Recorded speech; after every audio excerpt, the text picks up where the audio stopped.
Astrology की astrology की तीन प्रोस्पेक्टस होते।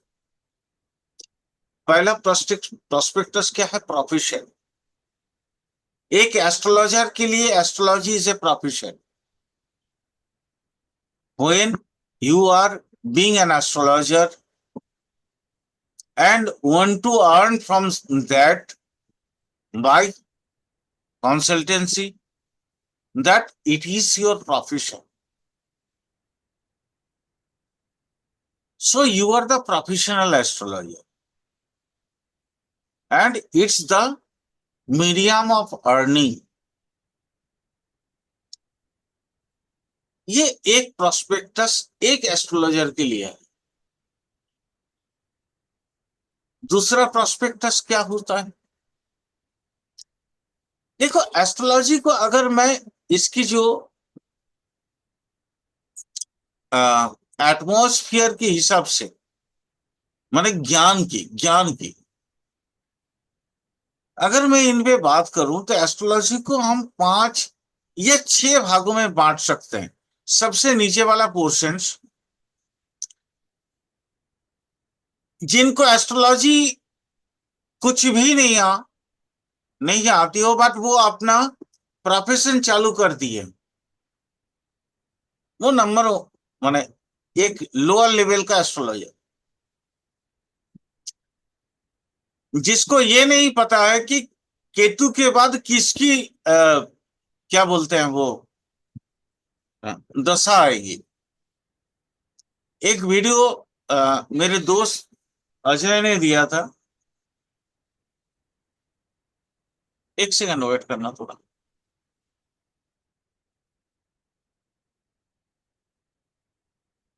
सेकेंड स्पेयर कौन सा होगा? सेकेंड स्पेयर होता है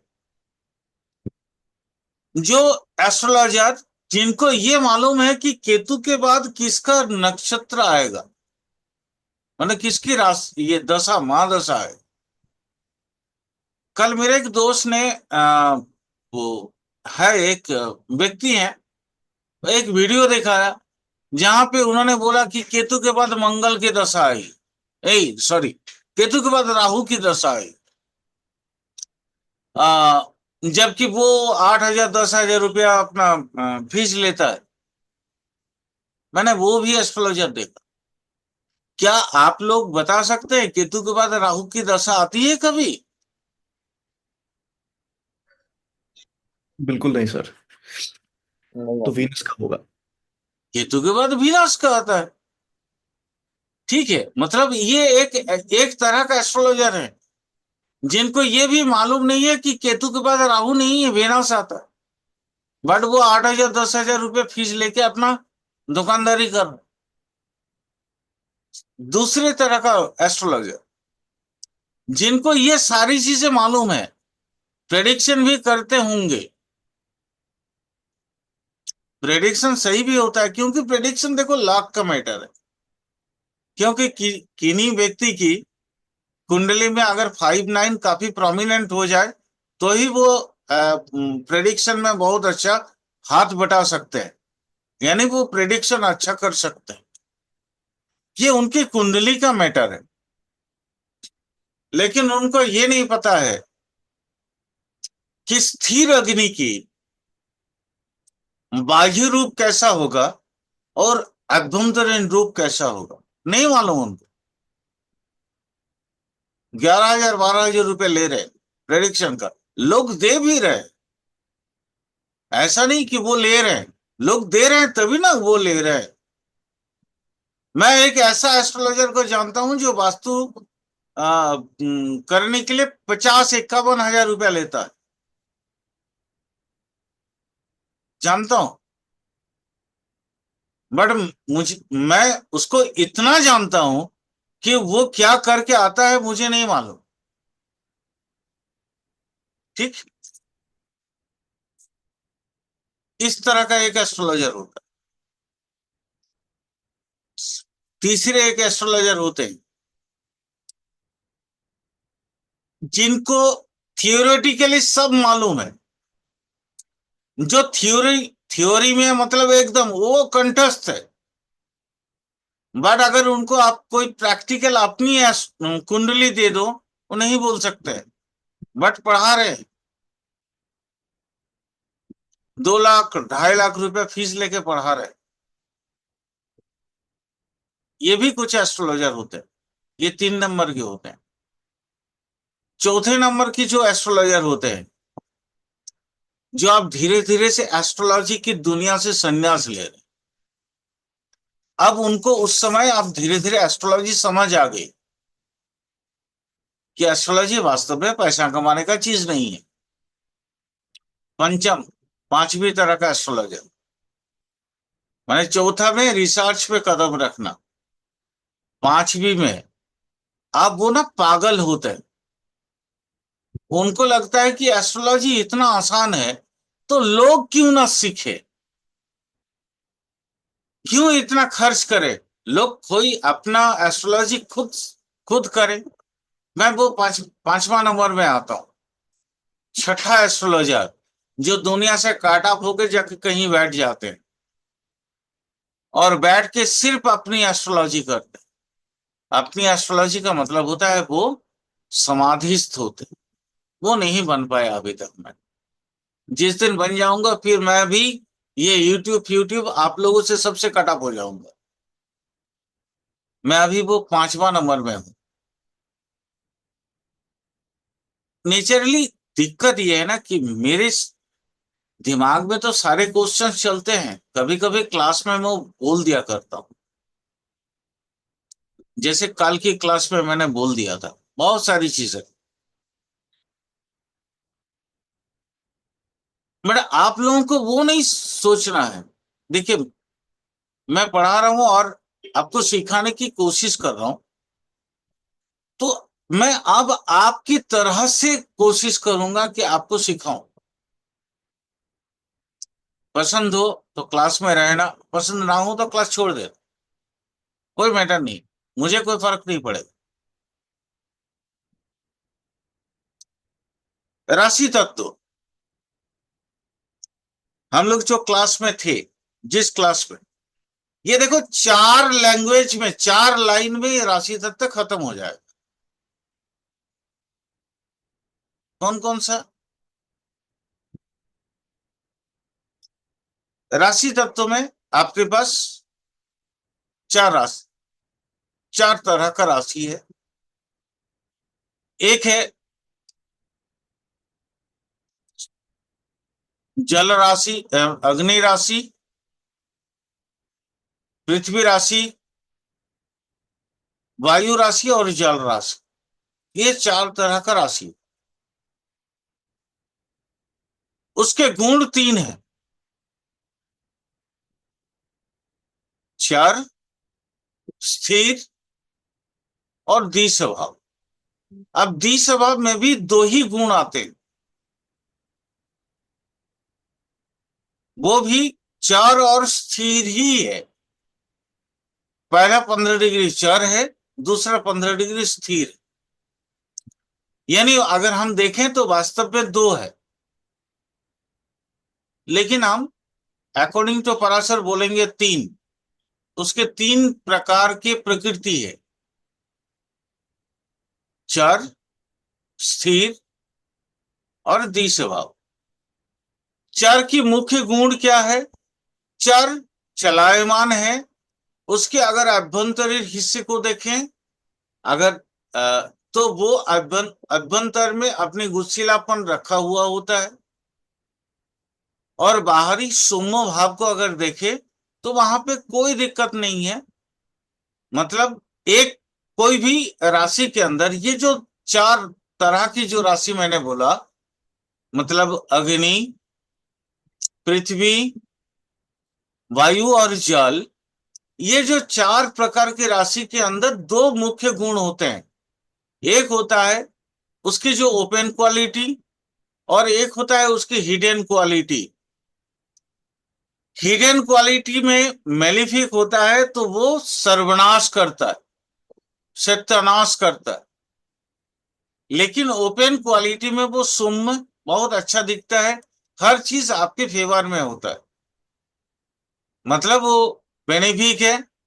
और हिडन क्वालिटी में वो बेनिफिक, अगर हिडन क्वालिटी में भी कोई जरूरी नहीं है मेलिफिक होगा, वहां पे भी बेनिफिक हो सकता है। माने हिडन क्वालिटी, जैसे सपोज आंसर देता हूं, जैसे चर राशि ओपन क्वालिटी में नई जीव की पैदाइश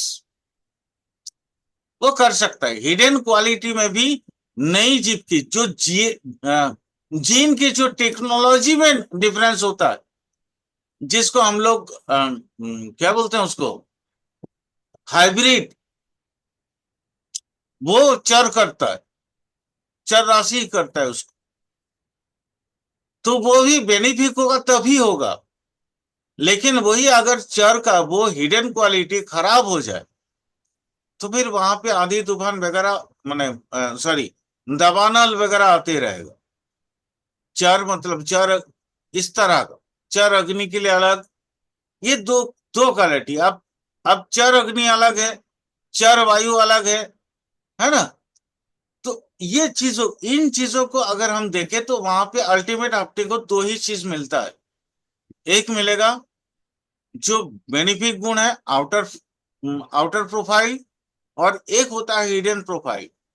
हिडन प्रोफाइल में हमको ये समझना है कि उसके अंदर क्या क्या क्वालिटी छिपा है। वो हिडन क्वालिटी में भी दो तरह का आता है, malefic and benefic. Outer quality में भी दो तरह का आता है, हिडन एंड माने मेलिफिक एंड बेनिफिक। बस ये समझ लीजिए, आपको राशि तत्व समझ में आ जाएगा। जैसे अगर कोई किसी को कोई क्वेश्चन हो जाए तो तुरंत बता देना, अ, ये करेंगे, समझेंगे। अब चर राशि में अगर हम देखते हैं तो चर राशि में अ, दो क्वालिटी आते हैं। जो राशि का प्रकृति तो बाकी सारे हैं ना, प्रकार तो चार ही हैं, अग्नि, अग्नि, पृथ्वी, वायु और जल।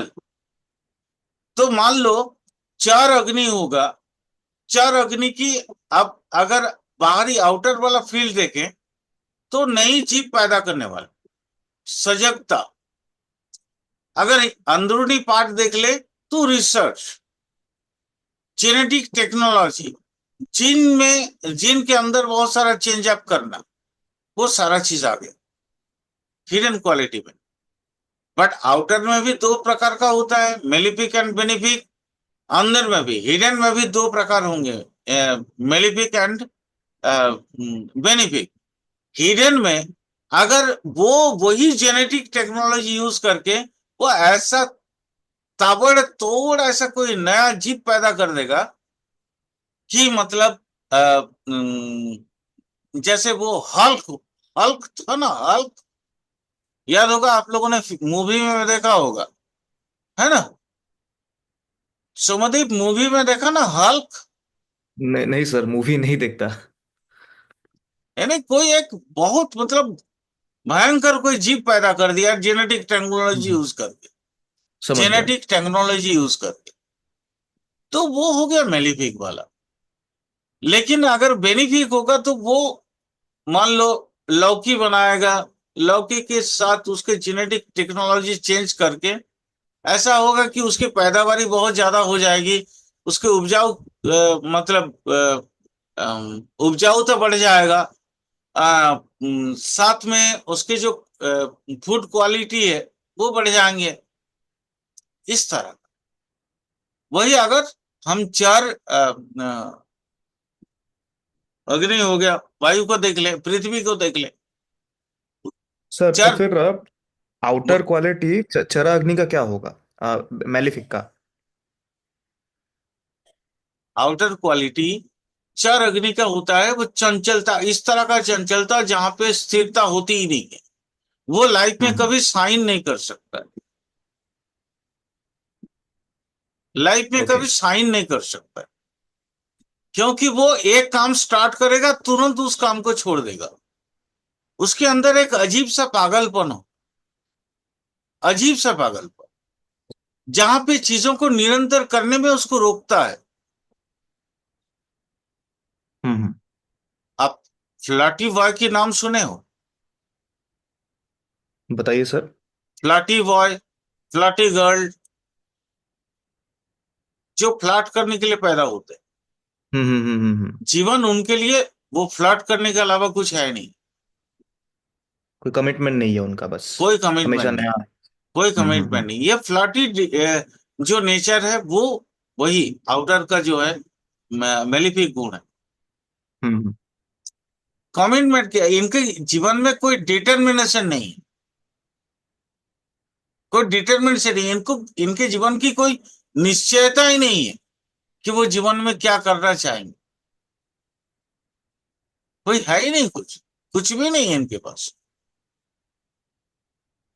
और वही अगर हिडन क्वालिटी की देख ले तो हिडन क्वालिटी की मैंने अभी तो बोला आपको, मेलेफिक होगा तो वो हम्म। माने जेनेटिक ऐसा चेंज करने की कोशिश करेगा जिसके जरिए वो दुनिया का राजा बन जाए, ऐसा कोशिश करेगा।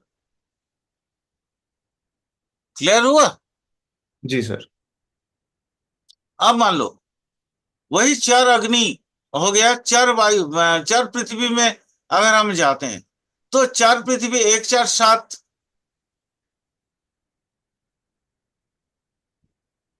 कौन कौन सा है रे भाई? चार चर अग्नि कौन पृथ्वी कौन सा में है? एक पांच होगा ना अग्नि चर राशि। अग्नि। हाँ, 1 5 9। हाँ। एक पाँच नौ। अरे यार, ए अनुज, अनुज भाई बोलो, फटाफट बोलो। सर क्या सर? अरे वो सब मुझे याद नहीं रहता। बताओ, चार अग्नि कौन सा है, चार पृथ्वी कौन सा आएगा? सर एक सेकंड सर। चार पृथ्वी कौन सा आएगा भाई? सर वो सर वो अपना मकरा कुंभ की आना आएगी चाहिए। ना सर? हाँ, मकरा। सर तुला तुला वाली आएगी ना सर? तुला आएगी ना सर? वो तो वायु राशि का है। चर पृथ्वी तो मकर होगा। सर चार अग्नि जैसा मेष हो गया।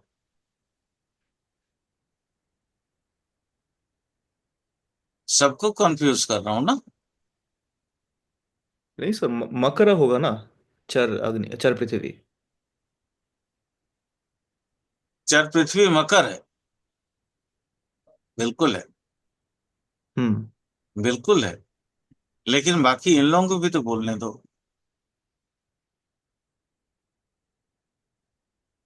चार जल कौन सा है? चर कर्क जल है, आपका कर्क, कर्क, कर्क, कर्कट। है ना? चार वायु हम्म। कौन सा है? तुला। तुला। और चार पृथ्वी कौन सा है? मकर। मकर। मैं थोड़ा सा चेंज कर दिया हम्म। क्योंकि लोगों को याद रहता है कौन कौन सा बोलो तो, एक चार सात दस, जी। इतना ही याद रहता है। मैंने बोला लेकिन चार पृथ्वी मकर, बिल्कुल यू आर राइट सोमदेव। ठीक है। अब हम्म। चार मकर का चार, चार हिस्सा आउटर स्फीयर, वो पृथ्वी, पृथ्वी तत्व मतलब स्लो है, स्लो। पृथ्वी तत्व भारी होता है, भरकम होता है। ठीक है। भारी भरकम चीजें गति कम होती है।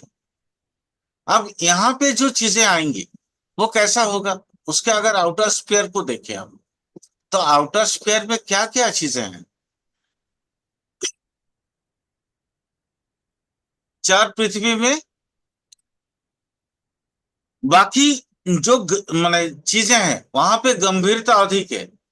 नई जीव वहां पे भी पैदा कर सकते हैं, और नई जीव के साथ साथ में वहां और क्या क्या चीजें पैदा हो सकती है। जीवन की जो अनूठा अनूठा मटेरियल्स होता है, जैसे अनूठा मतलब होता है सक्सेस पाने की जो कुंजी, पोटेंशियलिटी है, स्ट्रैटेजी। आपको कोई भी चीज, आप एक चीज बताओ, कोई भी काम आप कर रहे हो तो काम क्या एक दिन में उसको सक्सेस मिल सकता है अकॉर्डिंग टू काम का नेचर? आपने एक कंपनी पैदा किया, ये कंपनी क्या एक दिन में आपको प्रॉफिट दे सकता है? सच बोलना सुमोदी। सर रेयर एक्सेप्शंस हो जाएंगे, बट फॉर मैक्सिमम केसेस तो यूनिट रेयर टाइम। एक्सेप्शन देखो, रेयर एक्सेप्शन आपने कह दिया ना, एक्सेप्शन, एक्सेप्शन नॉर्मली तो अपवाद, unit time. Exception is exception, exception इसलिए हम्म। तो अपवाद बोलते हैं ना उसको। जी जी। अपवाद अलग चीज है, अपवाद मतलब hmm rarest of the rare, ठीक है। Hmm. But rarest of the rare का मैटर तो दैनंदिन जीवन में नहीं चलता है ना। आपने एक जी कंपनी सर। स्टार्ट की तो एटलीस्ट कम से कम आपको 3 से 5 साल वेट करना पड़ेगा आपकी उसकी प्रोग्रेस के लिए। आप जी। अथक प्रयास करेंगे तो, अदरवाइज नहीं करेंगे तो फिर आपको और समय लगेंगे। क्लियर। हम्म। जी अब सर। ये चार पृथ्वी क्या करता है, आपके अंदर कर्म करने की जो इच्छा है उसको मारता नहीं है, उसको निरंतर बचाए रखता। तो आपके पास पोटेंशियलिटी आ गई, समझ आया। जी। पोटेंशियलिटी आ गई मतलब मैंने क्या बोला कि आपके काम करने की जो इच्छा है उसको मारता नहीं है, वो निरंतर बचाए रखता है। वो आस में धीरे धीमे धीमे पानी उसमें डालते रहता है। तो यानी एक कोई भी पौधे में अगर आप रेगुलर बेसिस में थोड़ा बहुत भी पानी दोगे तो भले ही धीरे से होगा, लेकिन उसकी गति तो होगी, उसकी प्रगति तो होगी, उसके प्रोग्रेस तो होगा, वो बड़ा तो होगा। तो ये चार पृथ्वी वैसा है। क्लियर। चार जी। पृथ्वी में